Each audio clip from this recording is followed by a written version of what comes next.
weekend stated he can't be a running mate to the Labour Party candidate Peter Obi, also saying that the South-East will miss a golden opportunity if Peter Obi refuses to be his running mate. The NNPP candidate also added that the Igbos are at the bottom in politics.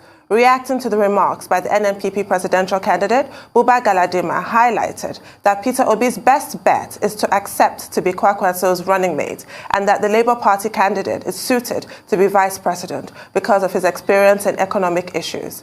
Joining us on the show this morning to discuss the alliance between both parties and his take on recent remarks from the presidential candidate of the NNPP is Peter Obi, presidential candidate of the Labour Party. Good morning, sir. Welcome to the morning show. Good morning, and good morning for inviting me. So let's start off with those comments from Senator Rabiu Kwakwanso, presidential flag bearer of the NNPP.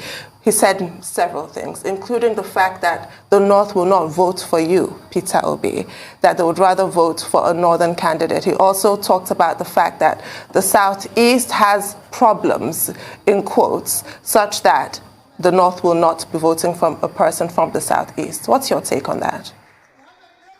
Well, the comments from my respected elder brother, Kwankwaso, is the reason why we have 100 million Nigerians living in poverty. The reason why we have 18 million Nigerian children out of school. It is the reason why we have over 55% of Nigerians in under unemployment ladder. It's the reason why we have all the problems, why Nigeria is insecure. Because rather than vote for competence, we will choose to vote for incompetence based on a primitive consideration of ethnicity and religion.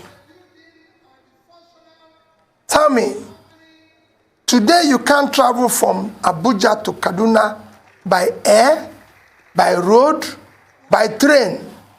Is it because somebody from the Southeast is in charge? You can't travel from Abuja to Minna by road. Is it because somebody from the Southeast is in charge?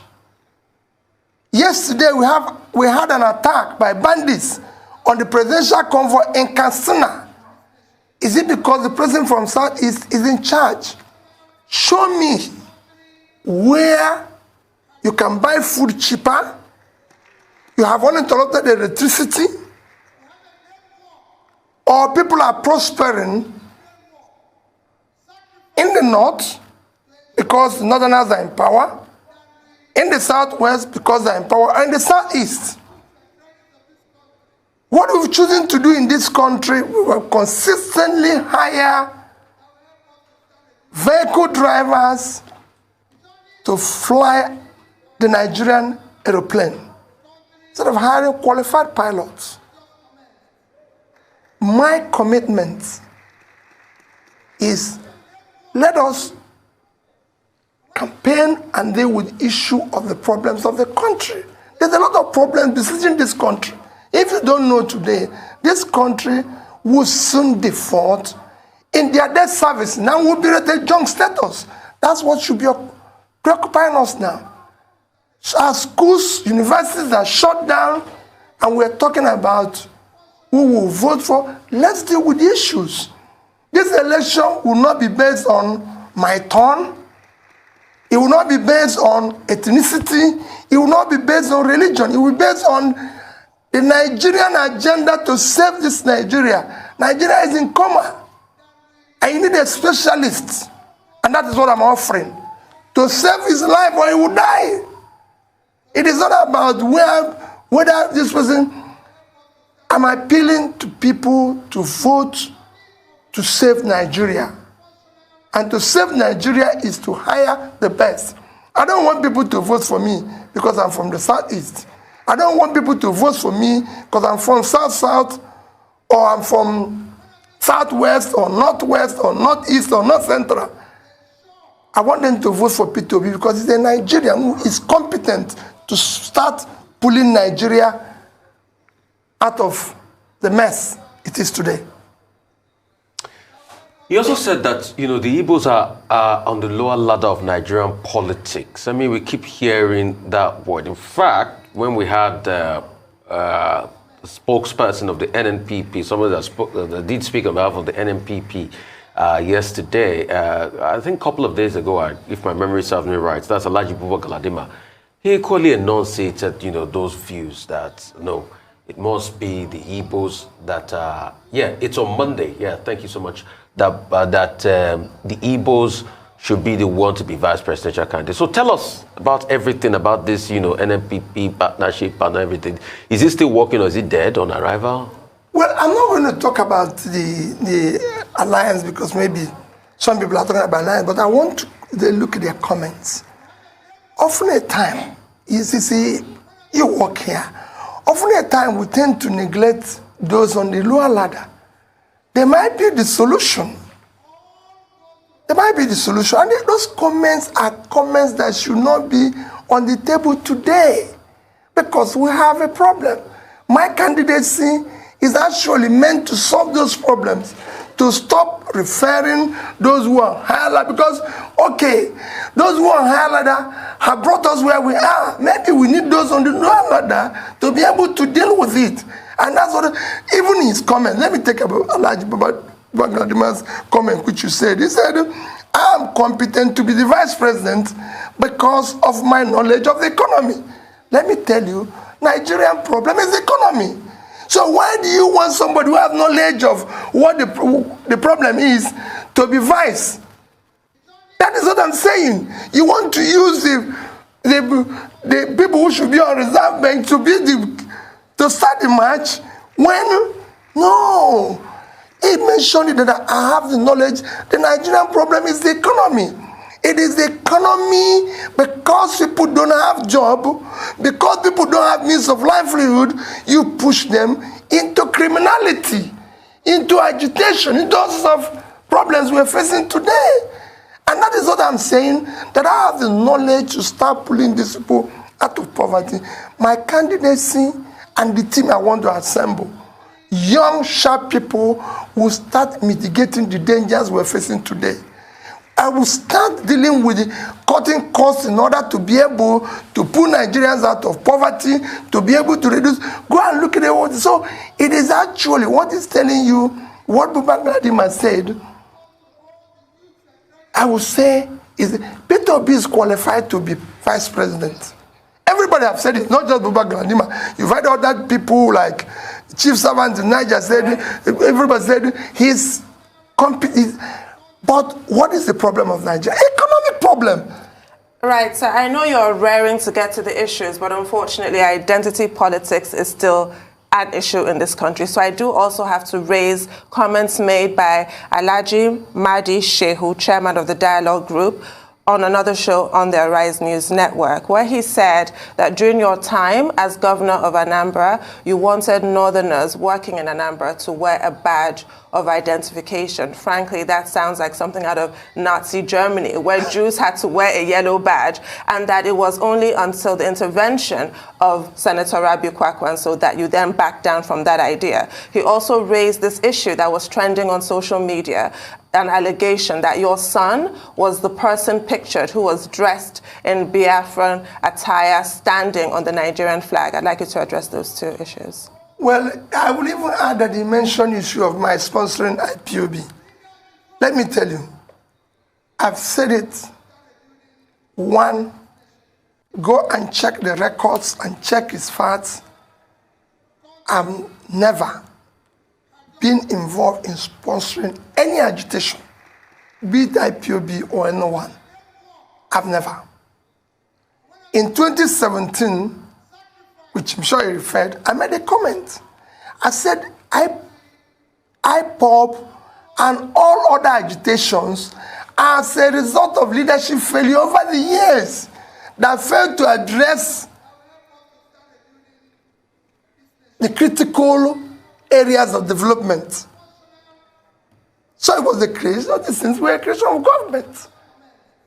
And I can say today that if I'm in power, I would deal decisively with all agitations to through dialogue and through proper leadership. And when I finish that, if there are remnants of criminality in it, I deal with it decisively. That's what is happening everywhere.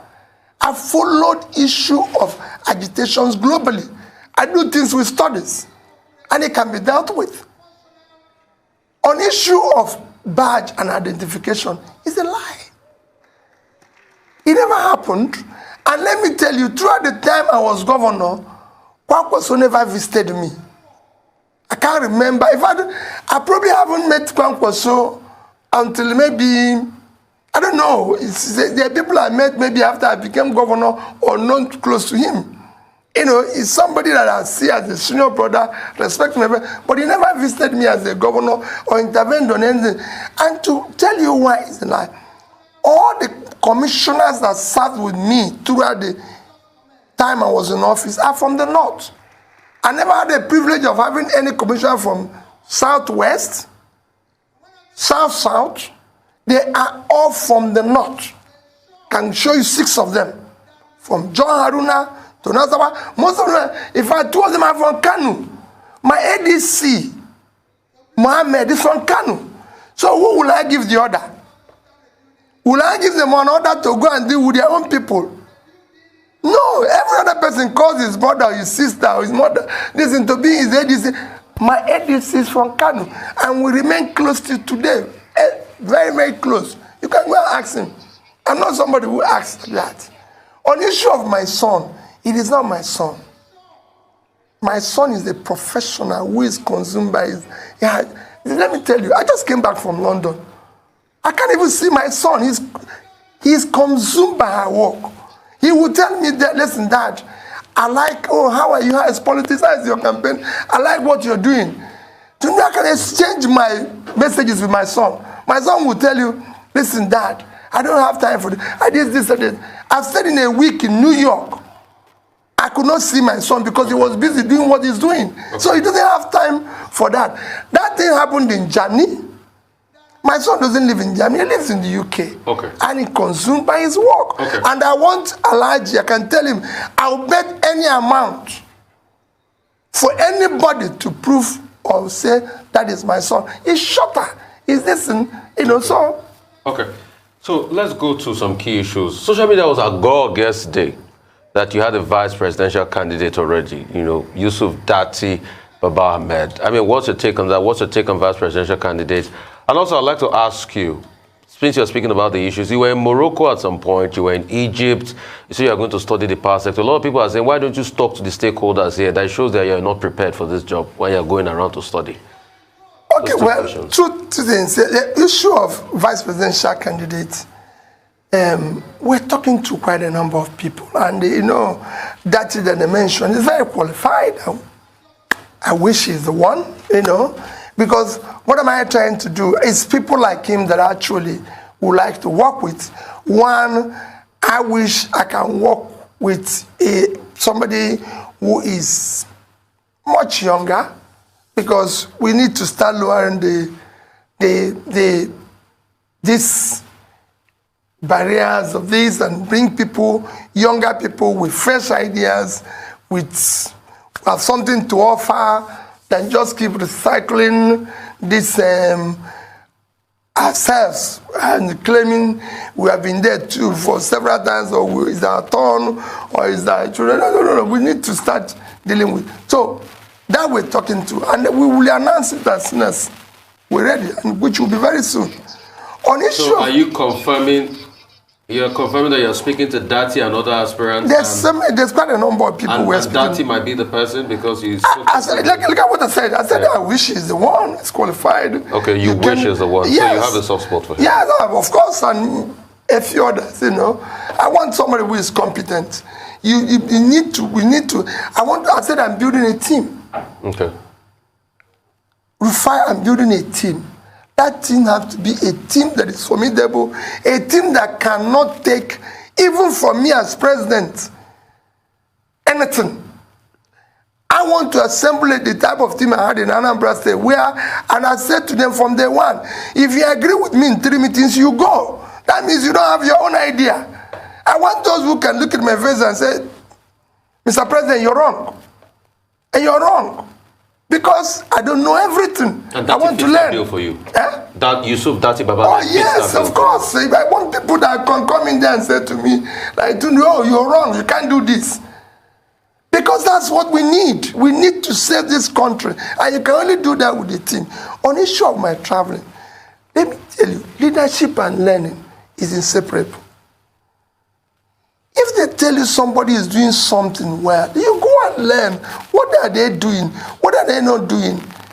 And that has taken me, from the time I've started this experiment or getting involved in politics, I've been to 31 countries learning. It is important, it's critical. You asked specifically, I was in Morocco. Why did I go to Morocco? Morocco, just to show you, Morocco is about 36 million. Their export last year was over $50 billion. They don't spend on oil. In our own, with oil included, it's under 30 billion, and we're 200 million. Morocco didn't export any oil. But if the natural resources was small, it was mainly manufactured goods. Vehicle alone was almost 10 billion. In Morocco, Morocco runs the best airport, seaport in Africa, doing twice the tonnage, cargo tonnage of all Nigerian ports together. Morocco. So I have to go there. Morocco is doing so well that today, Morocco issues bond, Euro bond, at 2-3%. Nobody can, today in Nigeria, people are skeptical about buying Nigerian bond, even at 14-15%. So a differential of about 10 to 13%. Morocco. I had to go and see what they're doing. I drove from Rabat, the capital, to the port in 3.5 hours. No police, nothing. Straight road, got to the port. You wouldn't even know. You think there's nothing happening in the port. I was there. They viewed the people and everything. That's why I went there. To know what they're doing that we're not doing. You learn. I went to Egypt. Egypt, Vietnam, India deploy the highest, fastest electricity in the past 5 years. And I said, let me start with Egypt. I'm going to go to the other ones.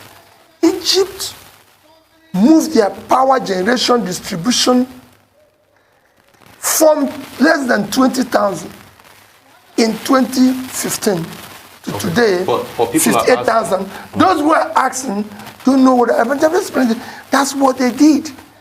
You need to go and see what they were able to do. Today, Egypt's power requirement is 30,000 megawatts. Okay. Their generation and distribution is 58,000. I want to study who did the plant, who are the contractors, how did they get the funding. I've been able to ascertain, I visited the two plants, went to the company that built it, met with the CEOs, not the small people, the CEOs of the companies that are involved, went to the power holding company of Egypt, met the top people in government who are involved in this, talked a bit with the financiers in Egypt. I've also gone to Europe to meet the financiers. Rufai, what you see here is that people go into government and start giving excuses. What I saw when I came in, what we did, I want to see everything now, calculate the sources on which I'm going to solve it. So when I go there, I hit the ground running. That's what I did in Anambra State. People are saying, have you talked to the local I'm talking to the stakeholders. And what are they telling you about the power sector here? The same, based on what they told me is why I'm studying this. That's why I'm going to. I don't want to come there and they said, fine, I don't want to go there and start giving excuses.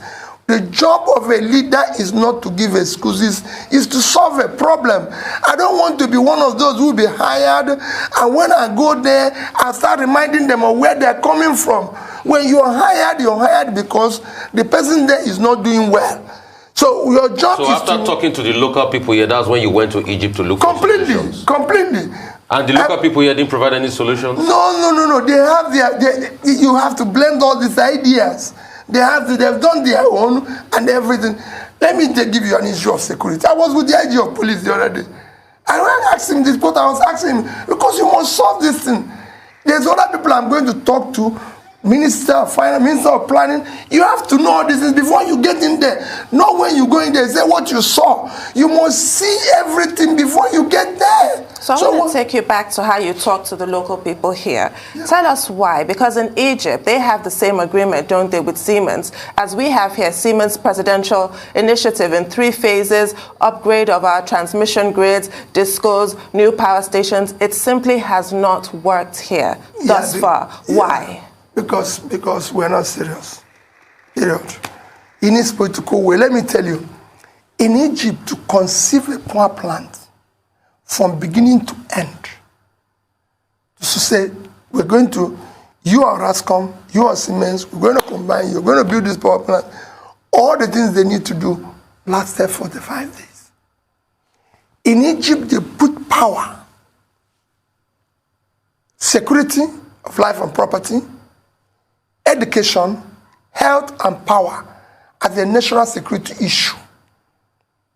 Very simple, because they found out that one of the things that contributed to riots of 2011, 2012, when they did the Arab Springs, was power. Small businesses did not have power, so they collapsed. And they contributed to that, and people were unemployed. And that was a problem. So they looked at the education, the children, people, education, all those issues were pondered, and they put it at national, and they're dealing with it decisively. So if you go to Egypt and see what they're doing in education, in health, in security, and everything, give you the issue of the power thing. If you go to the power holding company, on the wall of the CEO, chairman of power holding company, you see all the generations, all of it, all the distribution, utilization. The day I was there, the entire utilization was 27.8 thousand megawatts. Total generation was 52,000. So they have almost double that amount. They're not utilizing. If you go to the same thing, the minister, the same thing in the president, there's organization. So here, we don't have that. It's all stories. They've told me meetings upon meetings. That's why I said I must learn.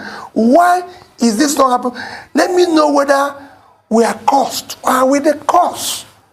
That's what I went to do, and that's what I'm studying everywhere. So that's something what you can't be told. You have to actually see it there, observe it, experience it in person. Completely. That's why I went to the port.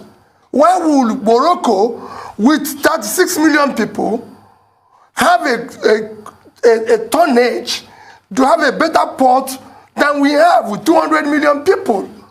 Let's talk subsidies. In the last 10 years, subsidies has gulped over 40 billion. It's a sinking pipe. What would you do about subsidies? Would you remove subsidies? What's the definitive answer? Well, thank you. I was going to mention that we have spent over $40 billion in subsidy. Rufai, our total education expenditure in the past 10 years, total education expenditure in the past, in fact, 12 years, is about 8 trillion. So in 10 years, about 8 trillion. 8 trillion is about 20, let me use 400. It's about $20 billion.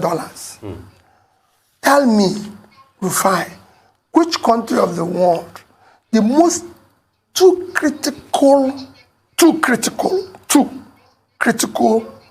engine of development is health and education. And your expenditure in health and education in the past 10 years is about $20 billion. Go and check the records. And you spent 40 in subsidy. $40 billion. 40 billion subsidy.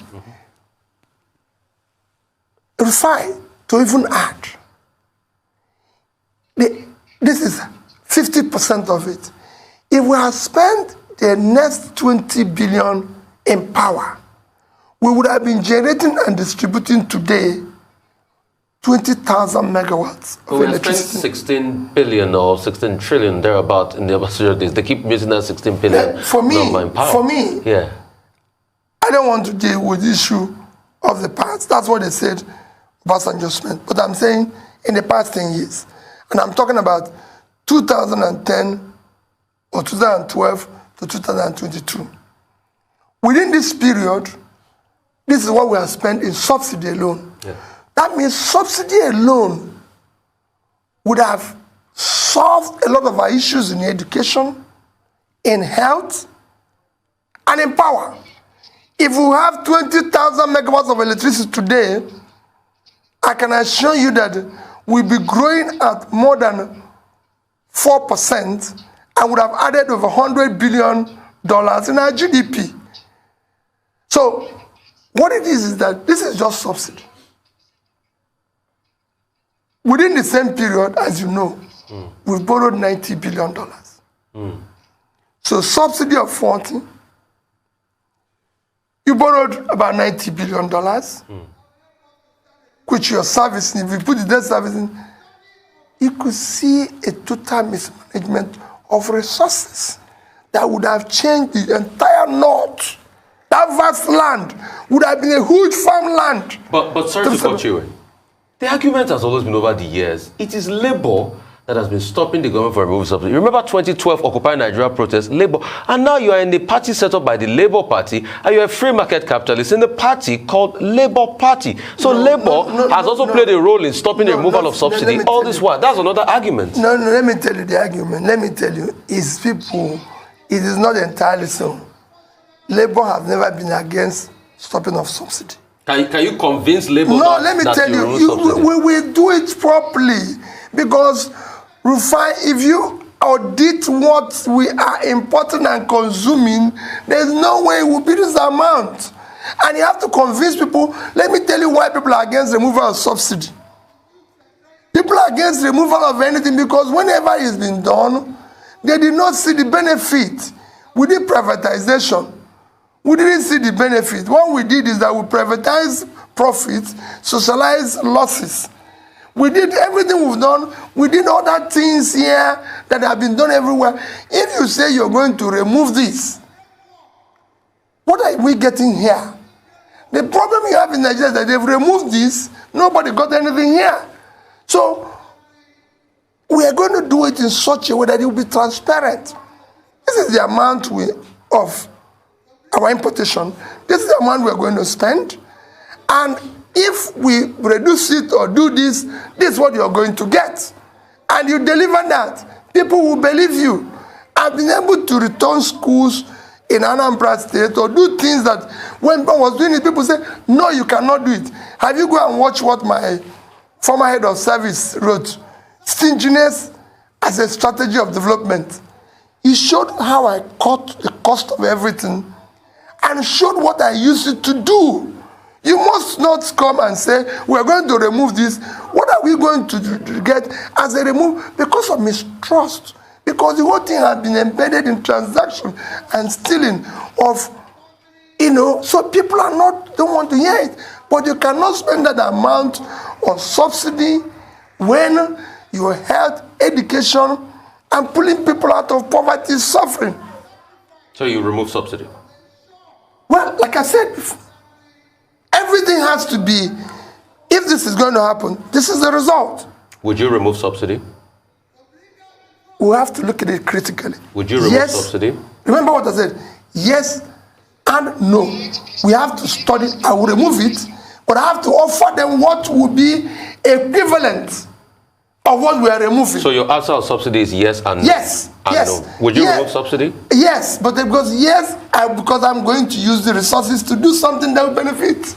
But if I'm not going to do that, I'm not going to remove it. Okay. You must be able to offer something in replacement of what you're trying to do. I cannot spend $40 billion on subsidy and spend 50% of that in education and health. Even in security, where our security budget have not been up to that. Are you saying that subsidy is more important than security of life and property?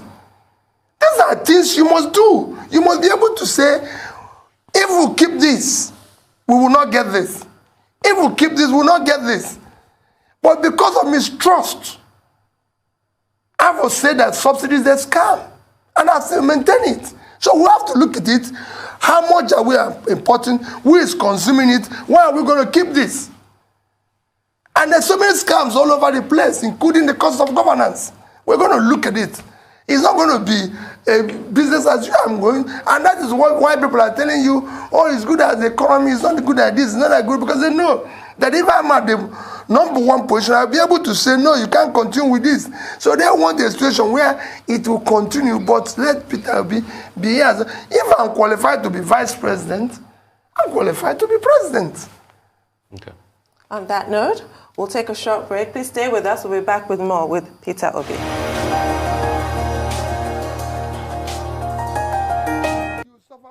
Welcome back to the morning show here on Arise News. Still with us is presidential candidate of the Labour Party, Mr. Peter Obi. Thank you for staying with us, Mr. Obi. So before the break, we were talking about your field trips, is how I'll call them, because that's an integral part of education. You don't just get education in the classroom, you go on field trips. So you went to Egypt, you went to Morocco, and you were talking about what you observed there. You mentioned the ports. How will what you studied over there impact us here, should you emerge as Nigeria's president? We have underutilized the blue economy quite clearly. How will you address issues of bottlenecks at the ports, bottlenecks on the roads, infrastructure around the ports, cargo turnaround, issues like that? Well, you know, I've been a businessman. I remain a businessman, so I know the enormous cost on businesses and trades because of the bottlenecks at the ports.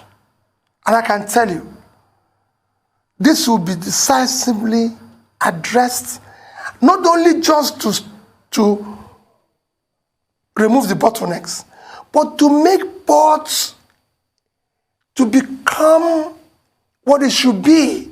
Nigeria have what it takes for our ports to contribute at least 3-4 times what is contributing today to our revenue because of our size, and we can have ports for turnaround, for transshipment, importer. The deepest part of the ocean is Port Harcourt area, and it's at the tip. That can use for transshipment. There's a lot you can do with the ports. After what is Singapore that we pride ourselves and talk about every day living on is the ports. That port today is doing business and generating and managing over $200 billion in assets. That's what we need to do.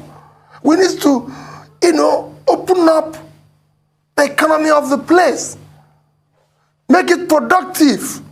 Like I said, the vast land in the north should be farmlands, while Kanu and Kaduna should be a processing center where we're moving goods for export.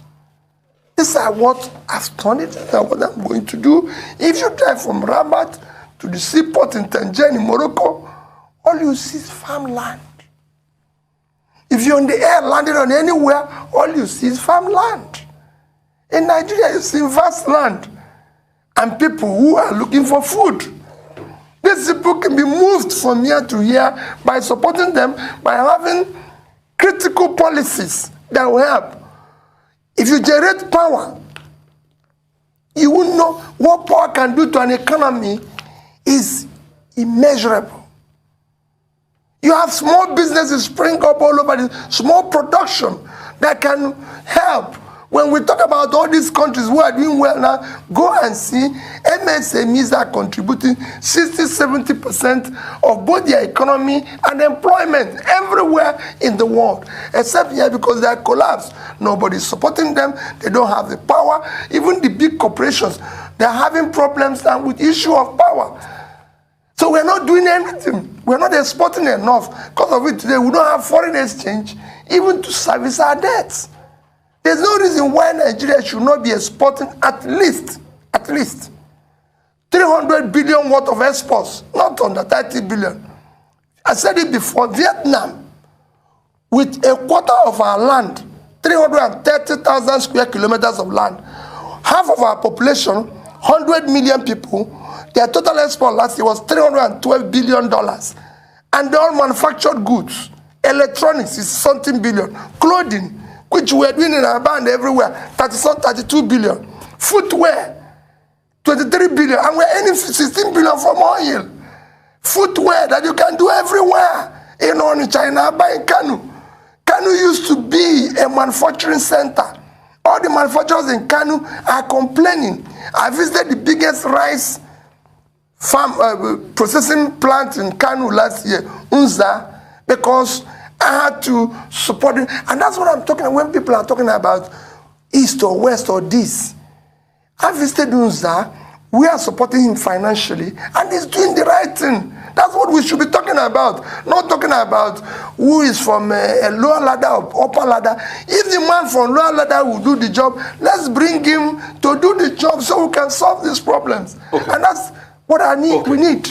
We've been having the port problem. We've not been able to solve it. What specifically would you do to make turnaround time in port about 24 hours? They just put in an app called ATO. We can still solve the problem. Specifically, the first 3 steps. And secondly, when are we going to see your manifesto? Let me tell you. Let me start with the issue of my manifesto. We're going to see it. Rufai pretend today oppress unwritten constitution. Let all these glossy things people write. Let's look at the man who is saying this and who is writing all this. I can hire professors in university and they write something that I don't even believe, that doesn't even make meaning to me. I'm saying, go and look at my records, whatever I've told you. I've experimented in private sector, in public sector, so there's a reference to what I'm saying I will do. When it comes to the issue of ports that you said, I said I'm a trader. I know the enormous cost. If you borrow money today, Rufai, and say you're going to do importation from UK to Nigeria, you borrow money, say, okay, Nigeria, if you borrow money at 20%. If you're very lucky, let's say you borrow 10 million naira, so you're going to pay 2 million at the end of 1 year. You start to do importation. First is that you will not find the dollar. If you find it, you import goods, you pay for it, and then from UK, it takes 2 weeks to come to Nigeria. It takes you 3 months to clear Nigerian port. So what will you do to change that? So you are paying interest for 3 months on your 2 million for nothing. You can change it.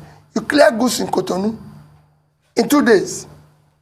I'm just putting it, even do it in 1 day. You do it in Ghana, do it in Ivory Coast. I've been involved with the port. I've actually been a part of probing the port. I've actually traveled because of the port to Singapore and everything. I've studied what works. So what would you do to make it like Ghana and Cotonou, specifically? Very simple. Yes. It's a human factor. Okay. And you deal with it. It's a human factor. Quote me anywhere. It has nothing. What they do there is not different from what we do here. All we need to do is a human. I tell people what we did in education in Anambra State. And why do I want to use it as an example? We moved from 26 to 21. We didn't change the teachers. It was the same teachers. We didn't. No, we didn't hire new people. We didn't do anything. It was the same people. But when they saw the body language of this leader, what he wants, and people were being asked to go if you don't deliver it, they delivered it. Everything you're seeing in Nigeria has not worked, whether it's scanning, whether it's human factor. You deal with it decisively. But people say it might be easy in Anambra, but it might not be easy as Nigeria as a whole. I said it's a bigger country. It will be the same thing. Exactly the same thing. Quote me anywhere. I've been involved in the banking industry. Go and check. We took the smallest bank and became 25 billion bank. I was the chairman. You can go and check the record. I've been a successful businessman. In Anambra State, let me tell you, Anambra is very difficult. It's the most difficult state to govern in this country, if you don't know. So it is, we will beg people, we will plead with people, we will dialogue with people. We're not going to shoot them, we're not going to do this. Where I ask, you could see me every day begging, appealing, and we'll do it, but we'll be decisive because it must work. We want this to become an engine of production. What has changed countries is production. Go and check, even in Europe, the Spanish people were enjoying and selling their goods when Netherlands was busy investing in production. Today, Spain is a problem. Netherlands is doing well. A country with 33,000 square kilometers of land and far less population. Total export last year was $650 billion. I must get this place to work. So what I'm hearing here, the recurring theme, is that a lot of our failings so far are due to human behavior, whether it's political will or just generally how we conduct ourselves. Which leads me to my question about some of your supporters who attack, vilify people who don't agree with you or support you. How do you address that more militant end of your supporters that obviously have contributed to what's been described as the Peter Obi phenomenon, but some people find it off-putting? Well, let me tell you, I don't agree entirely. Some of those people you're hearing, or who have defined people, are not my supporters. There are people who have been paid by my opponents to infiltrate my supporters and do wrong. And then they say it's P2B supporters. I'm telling you, some of them. And today, people are being paid. In fact, what they say and do to me is far more than what they do to any company. People are being paid to say all sorts of things about Obi, labeling him is incompetent, labeling him whatever it is. It's just like it's the issue of my son. My son, for example, like I said, is a hard-working young man. Since he left university, he never asked me for £1. He will tell you, I'll earn the money. I have always cared about Nigeria. He will always tell me, say, listen, if I tell my son now, I'm going to buy you this, he said, listen, sir, listen, daddy, you have a lot of people you're supporting in Nigeria. I can support myself. Support them. Dad, if you say this thing, I have a lot of my friends. Let me tell you my last discussion with my son. He said, a lot of my friends want to go back to Nigeria. But they have fear about this. Is there any way, if you have opportunity, you can make it better for all of us to come back? We want to come back. He was born, raised in the UK, went to school, is working, and he feels for the Nigerian child every day. As you know, my daughter had to even come back and start teaching in a secondary school here. So that's where they feel. They feel, what can we do to help? If I say to any of them, I'm going to say, take the money. You have people you're paying for. Why don't you support this school? Why don't you do this? Why don't you do this? I saw you giving computers to school.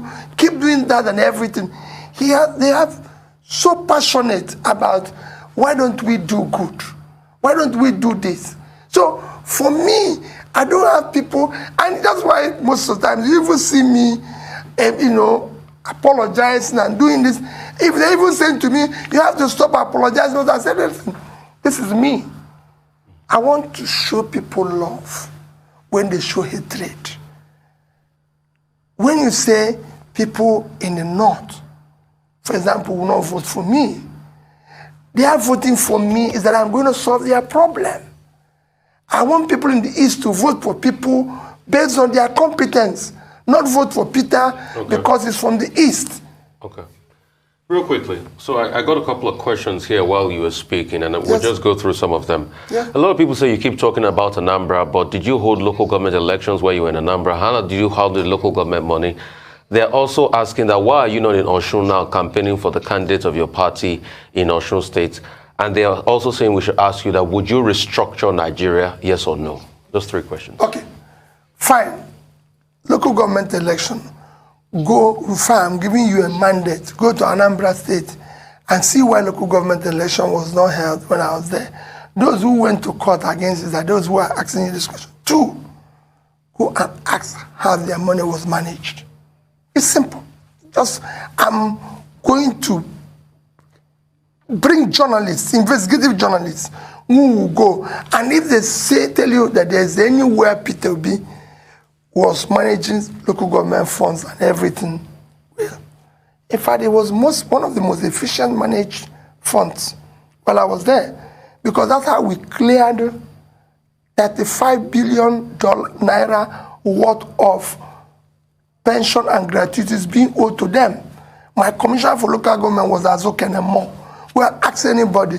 He's one of the toughest women you can work with on the surface of the earth.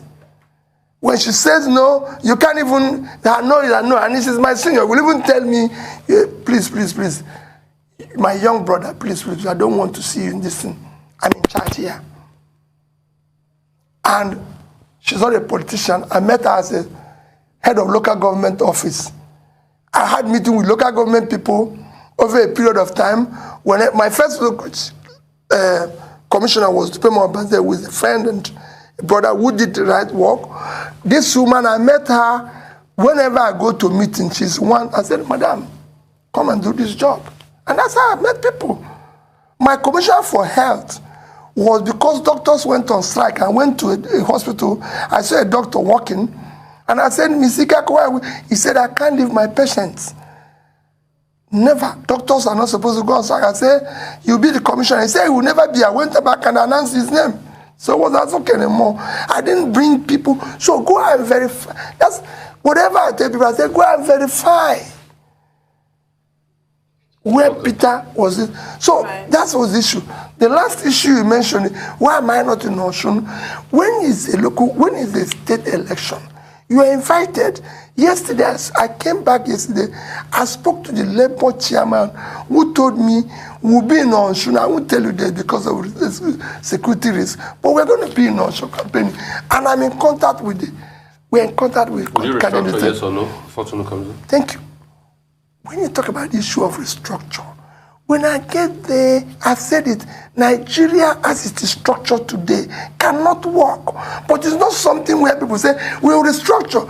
Let's get there. There's issues. For example, let me take issue of security. Why won't the state be in charge of their security? There's not part of things people are talking security. So you bring in state police once you get there? If you get there? First is that the governor should be in charge of the security. So even if a police commissioner is posted there, the governor is in charge and can remove him. I removed 6 police commissioners right from the time of Obasanjo. My police commissioner was removed under Obasanjo. I went to Obasanjo and said, Mr. President, I have a security issue. I want this police commissioner here to be removed. He called the then IG, Hindero. I said, so who do you want? I said, I want the deputy to be the commissioner. Hindero said, no, he cannot. I said, unless he will be acting. I said, call him anything, but let him be in charge. That's how John Haruna took over. So that's fiscal federalism, so you promote that? Of course, yes, because it will help. You do it in security, in education. Why wouldn't I hold the governor of Katsina responsible for the security? One is that our police personnel level is unacceptable.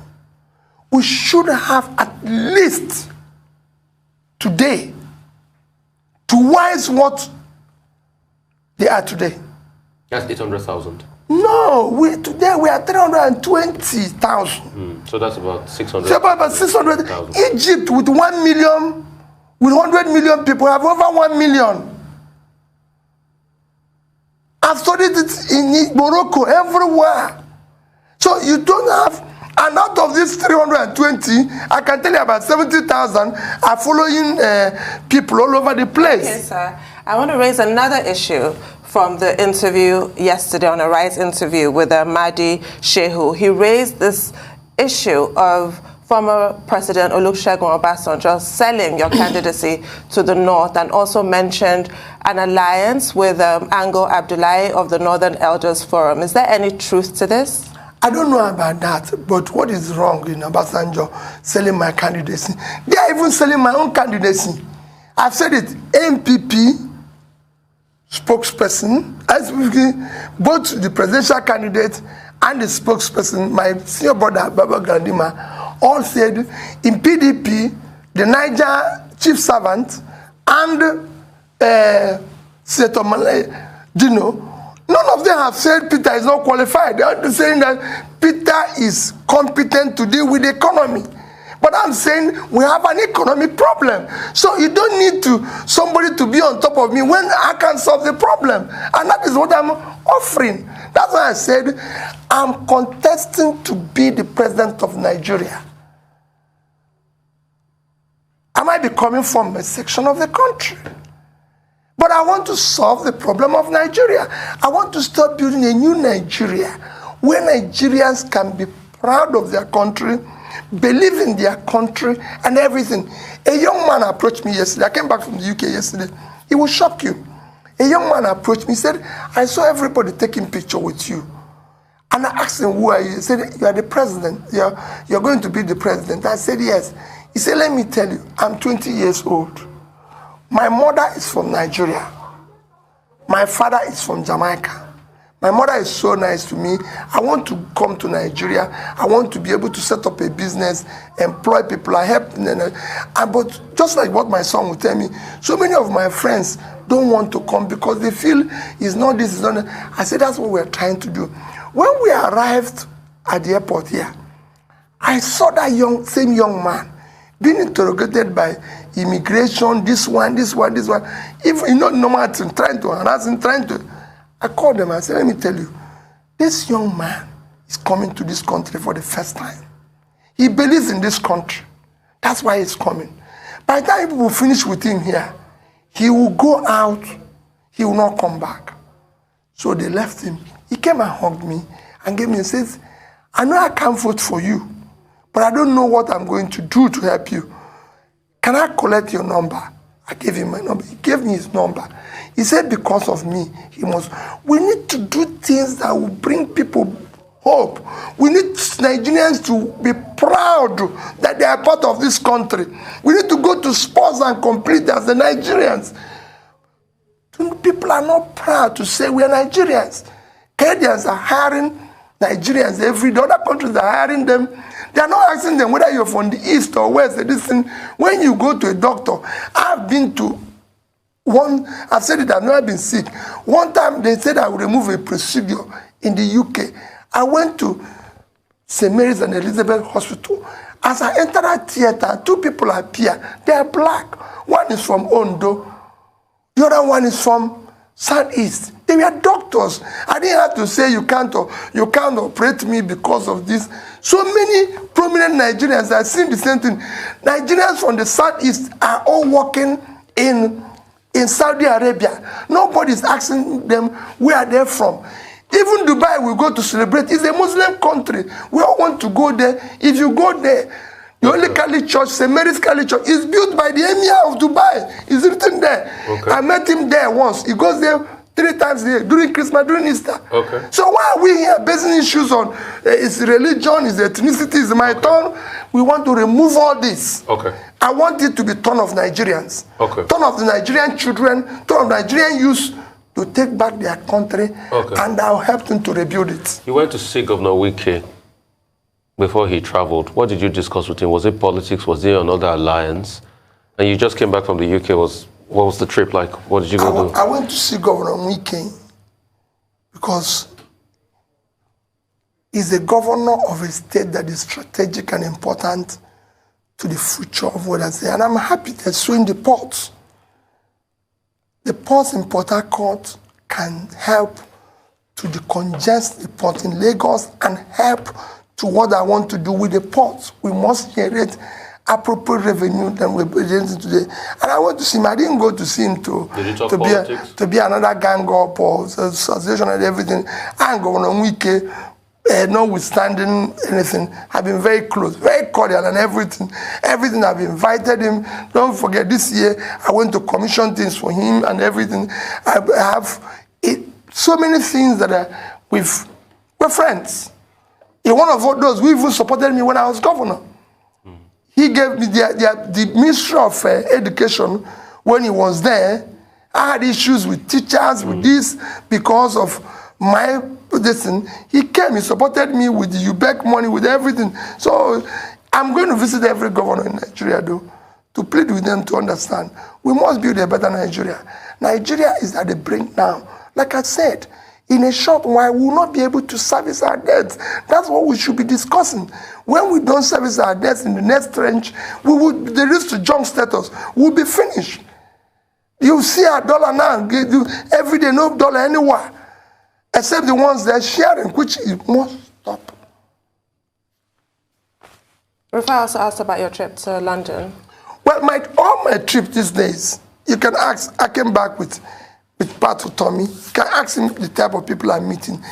Rufai, this is time for me to meet all those that can help. Not when I go into office and I start looking for them. I'm talking to people that can help us to find the funding, find the support, to be able to turn around the situation we're in. Like I said, I gave a reference of people, somebody you can call, who have an idea, the type of people I'm talking. And it's just, and you can see how my trip is. It's one day. I was in London only on Monday. I arrived in London Sunday, finished my meeting on Monday, left the same Monday night. So it was a business meeting, talking to people. I have a lot of other people I'm going to see in Europe and everywhere, talking, how are you going to help us? So when I have the opportunity to assemble this team of new Nigeria, a Nigerian movement, that everybody will be